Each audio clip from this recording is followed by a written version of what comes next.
بسم اللہ الرحمن الرحیم۔ السلام علیکم ورحمۃ اللہ وبرکاتہ۔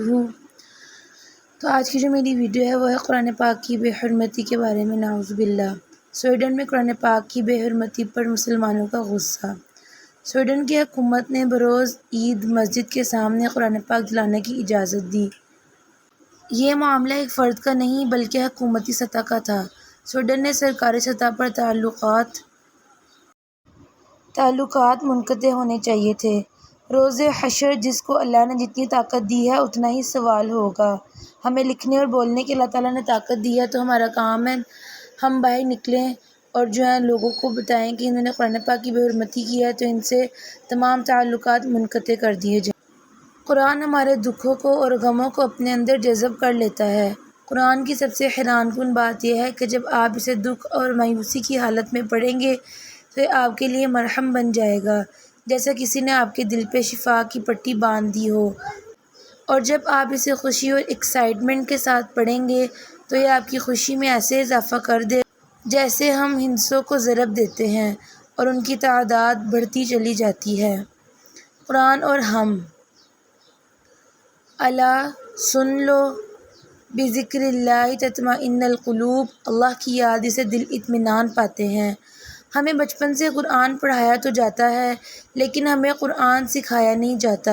ہمیں بس یہ بتایا جاتا ہے کہ قرآن کو مکمل کرنے کا کتنا ثواب ہے، لیکن ہمیں کسی نے یہ تو بتایا ہی نہیں کہ قرآن کو سمجھ کر پڑھنے کا کیا ثواب ہے، اور یہ ثواب زندگی کے کن کن مراحل میں ہماری مدد کی صورت میں ہمیں ملتا ہے۔ اس لیے شاید ہم کبھی قرآن کے ساتھ جڑ ہی نہیں پائے۔ کسی نے ہمیں قرآن سے ڈرایا، کسی نے قرآن مکمل کرنے کے نئے حربے بتائے، تو کسی نے جلدی جلدی قرآن پڑھنے کی اسکیمیں بتائیں، پر قرآن شروع کیسے کرنا ہے اس سے تو سب نے ہمیں لا علم رکھا۔ اور آج دیکھیں کہ آج یہی قرآن ہم سب کی شیلف پہ ڈیکوریشن پیس کی طرح پڑا ہے، دھول اور مٹی میں گرا ہوا ہے۔ ہم سب نے قرآن کو اپنے کمروں کی سب سے اوپر شیلف پہ تو رکھا ہوا ہے، لیکن ہاتھ کھڑا کر کے ذرا بتائیں کہ ہم میں سے کتنوں نے اسے اپنی زندگی میں سب سے اوپر رکھا ہے؟ ہم میں سے کتنے لوگوں کی یہ پرائیورٹی ہے؟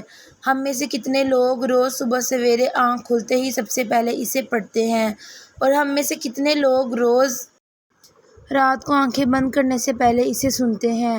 کیا قرآن شیلف پہ سجانے کے لیے تھا بس؟ کیا قرآن بس بغیر سوچے سمجھے اندھا دھند مکمل کرنے کے لیے تھا بس؟ قرآن تو اللہ نے ہمیں ہدایت کے لیے دیا ہے۔ قرآن تو اللہ نے ہمیں حق اور باطل میں فرق کرنے کے لیے دیا ہے۔ یہ شیلف پہ رکھنے کے لیے تو تھا ہی نہیں، یہ تو دل میں رکھنے کے لیے تھا۔ ہمیں اس کے لفظوں کو اندھوں کی طرح نہیں پڑھنا تھا، ہمیں اس کے لفظوں کو دل کھول کر پڑھنا تھا۔ ہمیں اس کی آیات کو ڈیکوریشن پیسز پر لکھوا کے اپنے کمروں میں نہیں لٹکانا تھا، ہمیں تو اس کی آیات کو جینا تھا۔ ہمیں اسے پڑھ کر اپنے رب کو ڈھونڈنا تھا، ہمیں اسے سمجھ کر اپنی زندگی کا مقصد تلاش کرنا تھا، مگر ہم یہی نہ کر سکے۔ دنیا کی بڑی بڑی ڈگریز حاصل کر لیں، دنیا کے لمبے لمبے کورسز کر لیے، دنیا کی مشکل سے مشکل ترین کتابیں ہم نے پڑھ لیں، بس جو ایک کتاب ہم پڑھ نہ سکے وہ قرآن ہے۔ پھر ہم کیوں پوچھتے ہیں کہ ہمارے دلوں کو سکون نہیں ملتا؟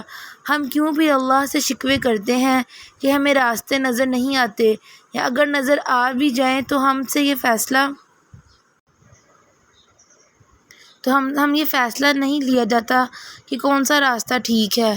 اللہ نے تو ان تمام سوالات کے جوابات کے لیے ہمیں قرآن جیسا معجزہ دیا ہے، تو اگر اب ہم قرآن موجود ہونے کے باوجود بھی اسے پڑھتے نہیں ہیں تو اس میں قصور کس کا ہے؟ اس میں قصور ہمارا ہے۔ ہم خود ہی اپنی مدد نہیں کرنا چاہتے، ہم خود ہی ان مشکلات سے نکلنا نہیں چاہتے، ورنہ ہم قرآن پڑھتے، ورنہ ہم قرآن کو سمجھنے کی کوشش کرتے، ہم قرآن سے جڑنے کی کوشش کرتے، اور قرآن پاک کی روز تلاوت بھی کرتے اور قرآن پاک کو روز کھولتے۔ قرآن بنی نوع انسان کے لیے ہے۔ اگر آپ یہ سوچتے ہیں کہ آپ قرآن کو نہیں سمجھ سکتے تو آپ غلط سوچتے ہیں۔ قرآن کو ہر انسان پڑھ سکتا ہے، اور قرآن کو ہر انسان سمجھ سکتا ہے۔ بس ہمت کرنے کی ضرورت ہے، بس ایک بار قرآن کو شیلف سے اٹھا کر اپنے سامنے رکھنے کی ضرورت ہے، پھر اس کی حکمتیں، اس کی مصلحتیں خود بخود آپ کے سامنے افشا ہو جائیں گی۔ آپ خود بھی یہ دیکھ کر حیرت ہوگی کہ جب آپ قرآن اپنے سامنے کھول کر بیٹھیں گے تو آپ کو یوں محسوس ہوگا جیسے آپ کے دل کا کوئی ٹکڑا جو کب سے مسنگ تھا وہ آپ کے دل کے ساتھ واپس جڑ گیا ہو، جسے آپ مکمل ہو گئے ہوں، جیسے بہت پرانا بچھڑا ہوا ساتھی آپ کو مل گیا ہو۔ قرآن کی بہت برکات ہیں۔ قرآن انسان کو مضبوط بنا دیتا ہے، اندر سے مضبوط۔ قرآن کے پاس ہمارے ہر مسئلے کا جواب موجود ہے، یقین کریں ہر مسئلے کا۔ آپ روز قرآن کی ایک آیت ترجمے اور تفسیر کے ساتھ پڑھنا شروع کریں اور پھر اس آیت پر تدبر کریں، یعنی غور و فکر کریں، کیونکہ قرآن غور و فکر کے بغیر آپ کو سمجھ نہیں آئے گا۔ بس اتنا سا کام کرنا ہے آپ روز جون سی آیت پڑھیں گے نا، اس آیت میں آپ کے لیے اس دن کے سب سے بڑے مسئلے کا حل موجود ہوگا، اور وہ حل خود اللہ تعالیٰ آپ کو دیں گے۔ اور اگر آپ کو یقین نہیں آتا تو آپ ٹرائی کریں اس چیز کو۔ آپ کو جو بھی پریشانی ہے، خواہ وہ رزق کی ہو، خواہ وہ اولاد کی ہو، خواہ وہ ماں باپ کی ہو، خواہ وہ شادی کی ہو، خواہ وہ صحت کی ہو، خواہ وہ اللہ سے دور ہو جانے کی ہو، خواہ وہ کسی گناہ کو چھوڑنے کی ہو، آپ کی ہر پریشانی میں دوبارہ سے دہرا رہی ہوں، آپ کی ہر پریشانی کا سلوشن قرآن سے آپ کو مل جائے گا۔ قرآن آپ کو راستے دکھائے گا۔ قرآن آپ کو یہ سکھائے گا کہ جب دو راستوں میں دماغ الجھا ہوا ہو تو کون سا راستہ ہمیں چننا چاہیے۔ قرآن آپ کو لوگوں سے بے نیاز کر دے گا۔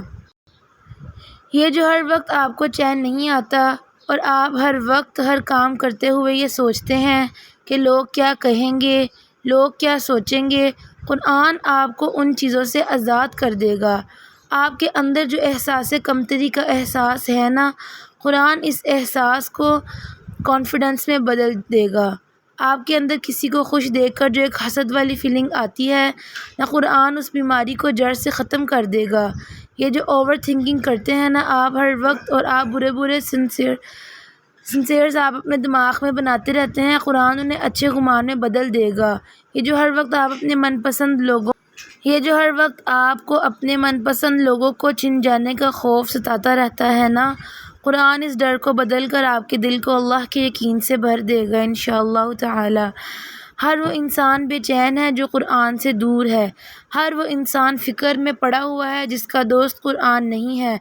اگر آپ بھی ان تمام حالات میں پھنسے ہوئے ہیں جو پیچھے ہم پڑھ کر آئے ہیں، تو یہ آپ کو ریمائنڈر ہے کہ قرآن آپ کو بلا رہا ہے، آپ کا سکون آپ کو بلا رہا ہے، تو پھر دیر کس بات کی ہے۔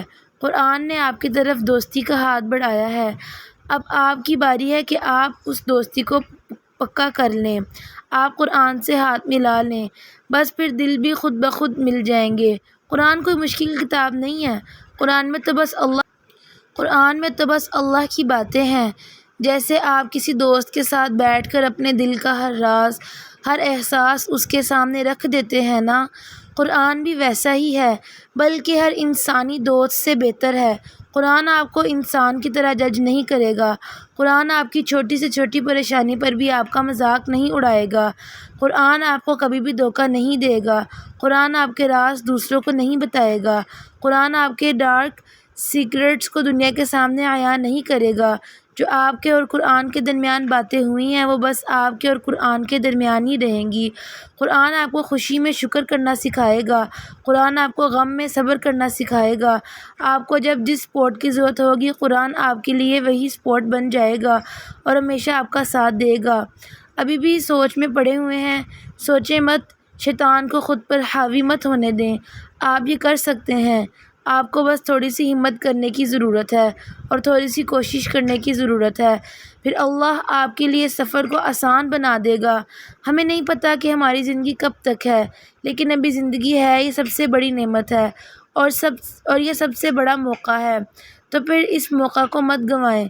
ایگزامز بھی قرآن کے ساتھ ہو جائیں گے، نوکری بھی قرآن کے ساتھ ہو جائے گی، گھر کے کام بھی قرآن کے ساتھ ہو جائیں گے، بچوں کی پرورش بھی قرآن کے ساتھ ہو جائے گی، سب کام قرآن کے ساتھ ساتھ ہوتے رہیں گے۔ اس لیے یہ سوچنا چھوڑ دیں کہ میں یہ مینیج کیسے کروں گا۔ آپ کو قرآن کے لیے روز کے 10 منٹ نکالنے ہیں بس، اور یہ 10 منٹ آپ کی پوری زندگی کو کیسے نعمتوں اور برکتوں سے بھر دیں گے، یہ آپ سوچ بھی نہیں سکتے۔ اللہ آپ کے لیے وقت نکالیں گے، آپ اللہ کے لیے اگر وقت نکالیں گے تو اللہ بھی آپ کا وقت نکال دے گا انشاءاللہ تعالی۔ تو قرآن پاک کی جو بے حرمتی کی گئی ویڈیو اس بارے میں ہے، تو دیکھیں قرآن پاک کے تو اتنے فضائل اللہ تعالیٰ نے بیان کیے ہیں۔ قرآن ہمارا دوست بھی ہے، ہمارے غم کا ساتھی بھی ہے، ہمارے خوشی میں شریک ہونے والا بھی ہے، بچوں کی پرورش کرتے ہوئے بھی ہمارے ساتھ ہے، نوکری کرتے ہوئے بھی ہمارے ساتھ ہے۔ اگر ہم قرآن پاک کو پڑھتے ہیں، اگر ہم اس کو سجا کے رکھیں گے تو ہمیں کوئی فائدہ نہیں قرآن پاک کا۔ اس لیے جو قرآن پاک کی بے حرمتی کی گئی ہے، اس چیز کے لیے ہم سب کو نکلنا چاہیے، اور اس چیز کے لیے ہم سب کو آواز اٹھانی چاہیے۔ اگر آج دنیا میں ہم لوگ اس چیز کے لیے آواز اٹھائیں گے تو کل قیامت کے دن ہم اپنے رب کے سامنے سرخرو ہوں گے کہ اے اللہ، ہم نے تو اس وقت جو ہے جتنا ہماری طاقت تھی، ہم نے اس وقت اپنی ساری طاقت لگائی، اور ہماری طاقت یہی ہے کہ ہم جو ہے بول سکتے ہیں، لکھ سکتے ہیں، ٹھیک ہے، اور قرآن پاک کی بے حرمتی کے لیے آواز اٹھا سکتے ہیں۔ اگر ہم آواز نہیں بھی اٹھائیں گے تو اس کا بھی ہمیں بہت سخت گناہ ہے۔ تو اس لیے ہمیں قرآن پاک کے لیے آواز اٹھانی چاہیے، اور ہمیں اپنے بچوں کو بھی قرآن پاک پڑھنے کی تلقین کرنی چاہیے۔ ہمیں خود بھی پڑھنا چاہیے اور بچوں کو بھی تلقین کرنی چاہیے۔ سویڈن حکام کی اجازت سے قرآن پاک کی بے حرمتی کی گئی، یعنی کہ یہ ایک فرد نہیں کہ پورے ان کا ایک گینگ تھا، ان کی پوری حکومت نے مل کے قرآن پاک کی بے حرمتی کی ہے، نعوذ باللہ۔ تو یہ لوگ تو گنہگار ہو ہی گئے ہیں، اور ہم بھی گنہگار ہوں گے اگر ہم جو ہے قرآن پاک کے لیے آواز نہیں اٹھائیں گے، اپنے بچوں کو نہیں بتائیں گے کہ قرآن پاک کو صرف خالی عربی پڑھنا نہیں ہے، اس کو سمجھنا بھی بہت زیادہ ضروری ہے۔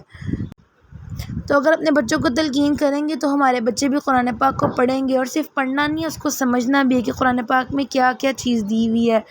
قرآن پاک میں تو انسان کی ہر مشکل کا حل ہے۔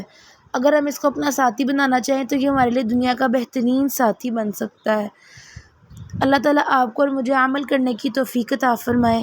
اگر آپ کو یہ ویڈیو اچھے لگے تو اس ویڈیو کو لائک کریں، اور اس ویڈیو کو زیادہ سے زیادہ شیئر کریں، اور شیئر بھی ثواب کی نیت سے کریں، اس نیت سے نہ کریں کہ بس میں شیئر کر رہا ہوں تو بس ٹھیک ہے۔ آپ جب نیت کرتے ہیں نا کہ اللہ تعالیٰ میں اس نیت سے یہ شیئر کر رہا ہوں کہ جتنے بھی لوگ اس ویڈیو کو دیکھیں، سنیں، تو وہ اس چیز پہ عمل کریں، تو اس بات پہ جو ہے نا ہمارا ثواب اللہ تعالیٰ بڑھا دیتے ہیں، ٹھیک ہے۔